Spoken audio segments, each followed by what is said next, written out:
कल रविवार को पटना के वेटनरी कॉलेज में जेडीयू के द्वारा भीम संसद का आयोजन किया गया। काफ़ी संख्या में लोग भीड़ उमड़ी। मुख्यमंत्री नीतीश कुमार भीड़ को देखकर काफ़ी गदगद हुए। तो जेडीयू में नेताओं को खिसकने का भी दौर लगातार जारी है। हमारे साथ अमित सिंह है, जो कि कभी जेडीयू में प्रदेश उपाध्यक्ष हुआ करते थे। अब वह जेडीयू को बाय बाय कहकर अपनी पार्टी खड़ा कर लिए हैं। ऐसे कई नेता हैं जो जेडीयू छोड़े हैं।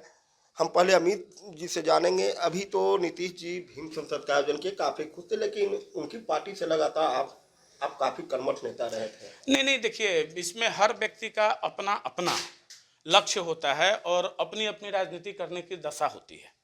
जब हमारा कुछ किन बिंदुओं पर थोड़ा मतांतर हुआ और लगा कि युवा की बात कोई कर नहीं रहा है, सारे पुराने ढर्रे पे चल रहे हैं। 1974 में जो सीख कर लोग आए राजनीति में और उसी ढर्रे पे अभी भी चलना चाह रहे हैं और इस प्रदेश का भला नहीं होने जा रहा है। इसलिए हम लोगों ने तय किया कि प्रदेश के जितने युवा साथी हैं और जो भी वर्कर्स थे, उन्होंने मिलकर, हम भी एक वर्कर थे, हम भी साधारण परिवार के, सामान्य परिवार के हैं, हम सबों ने मिलकर पिछले 16 अक्टूबर को घोषणा किया युवा समृद्धि दल का। यह युवा समृद्धि दल बिहार के आम आवाम युवाओं का दल है।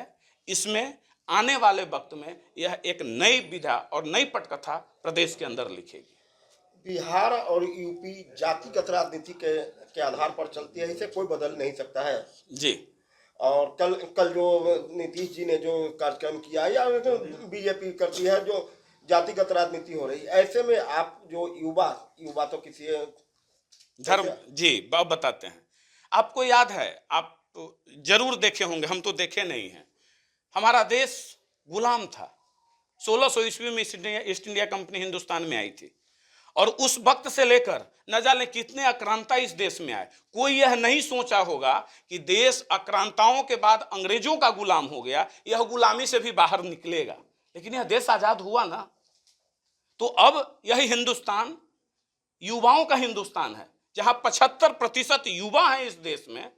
तो जिस वर्ग की हमारी आबादी 75% है और हमको कोई चैलेंज करे कि हम बदल नहीं सकते हैं, वक्त जरूर लगेगा, लेकिन ध्वजा बुलंद अवश्य होगा। फील्ड में शुरू हो गया, एकदम शुरू है। हम 16 जिलों का भ्रमण करके आए हैं। हमारे पास 4.5 लाख युवाओं का ऑनलाइन डेटा आ चुका, जो यह चाहते हैं कि हम सदस्य बने। तब पहले हमारा लक्ष्य था कि पहले पूरे बिहार का भ्रमण करेंगे, उसके बाद सदस्यता अभियान चलाएंगे। मजबूरी बस आज हमको सदस्यता अभियान शुरू करना पड़ रहा है। और आप यह सोचिए कि हम यह लक्ष्य जो निर्धारित किए हैं कि आधे बिहार में 1 लाख सारण, मगध, चंपारण, शाहाबाद, मध्य बिहार में 1 लाख युवा को प्रति जिले से जोड़ेंगे और बाकी जिलों से 50,000। यह सामान्य बात नहीं थी। ये तो आपकी बात होगी जी। अब बात जेडीयू की करें। कुछ दिन पहले जब उपेंद्र कुशवाहा जब निकले थे, तो उन्होंने भविष्यवाणी किया था कि धीरे धीरे निकले। आप निकले, रणवीर नंदन भी निकले, कई लोग निकल गए। क्या कारण, वजह क्या है? देखिए, अब उनका क्या कारण है, वो लोग कुर्सी के लिए मरते हैं। अमित सिंह कभी कुर्सी के लिए नहीं मरा। कोई व्यक्ति नहीं कह सकते हैं जनता दल यू के, या कोई मंत्री नहीं कह सकते हैं, कोई विधायक नहीं कह सकते हैं कि हमने किसी के दरवाजे पर जाकर कभी कोई भिखमंगी, दलाली या कोई भी चाटुकारिता किया हो। हम लोगों के लिए राजनीति करते थे। हम सामान्य परिवार के हैं, साधारण परिवार के हैं। दाल रोटी की ईश्वर ने कमी नहीं दिया था, लेकिन हमारा जो लक्ष्य था कि हम जीवन जिए और कुर्सी के लिए और खुद मर जाएं उसी में, यह हमारा लक्ष्य नहीं था। जेडीयू में सब कुछ ठीक नहीं है। अब ये उनके दल के अंदर की बात है, इस पर हम विशेष टिप्पणी करना उचित नहीं समझते हैं। छोड़ रहे हैं, वो तब की बात, ये भूले बिसरे गीत हो गई। अब आशीर्वाद यह दीजिए, आप लोगों से भी यह गुजारिश करेंगे, हम लोग बड़ी छोटे लोग हैं, आशीर्वाद दीजिए, सहयोग दीजिए, हमारा ध्वज को, युवाओं के ध्वज को पूरे हिंदुस्तान में बुलंद करने की ताकत दीजिए। लोग 2024 में लोकसभा चुनाव में नीतीश जी को प्रधानमंत्री बनाने की बात। अभी देखिए, क्यों नहीं, हर दल के लोग चाहते हैं कि हमारे नेता प्रधानमंत्री बन जाएं। वैसे ही हसरत जनता दल यू का भी है, बट ये तो जनता तय करेगी और 2024 में तय होगा। जी, जेडीयू में क्या नीतीश जी से सभी लोग खुश हैं, लेकिन ललन सिंह से नाराज है? अब ये हम नहीं बता सकते हैं, हम वर्तमान में जनता दल यू में है नहीं। मुझे छोड़े हुए हो गया 1 साल प्लस, 1 साल का, 1 साल से ऊपर हो गया। हम आरसीपी सिंह जी के साथ ही जनता दल यू छोड़े थे।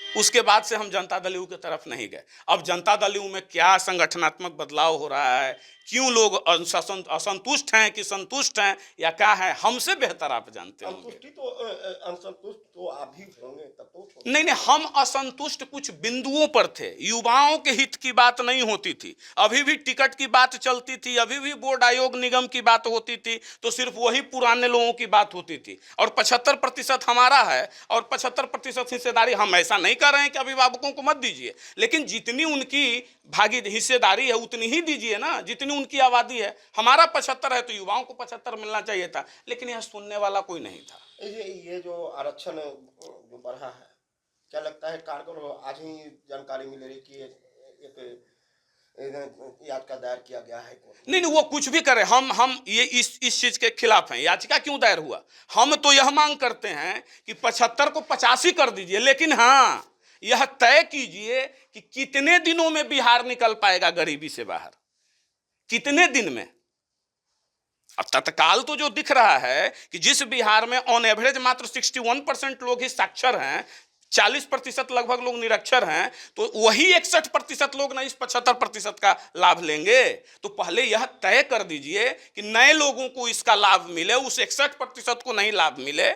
उसके बाद यह तय कीजिए कि कितने दिनों में बिहार के लोग इस साक्षर हो जाएंगे, गरीबी रेखा से बाहर होंगे। स्वागत है इस आरक्षण का। आरक्षण बढ़ने का लाभ नीतीश जी को मिलेगा 24 में? अब यह जनता तय करेगी।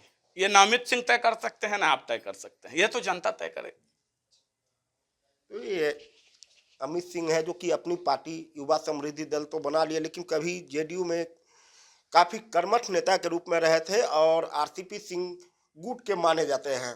और जब आरसीपी सिंह अलग हुए थे तो कई नेता अलग हुए थे, उनमें ये अमित सिंह भी है। इन्होंने साफ तौर पर कहा कि अब हम युवाओं की बात कर रहे हैं, अब मुझे जेडीयू से लेना देना नहीं है, सिर्फ युवा कैसे आगे बढ़े, हमारी पार्टी उसी पर काम करेगी। सहयोगी पंकज के साथ परमानंद सिंह, एबीपी न्यूज़, पटना।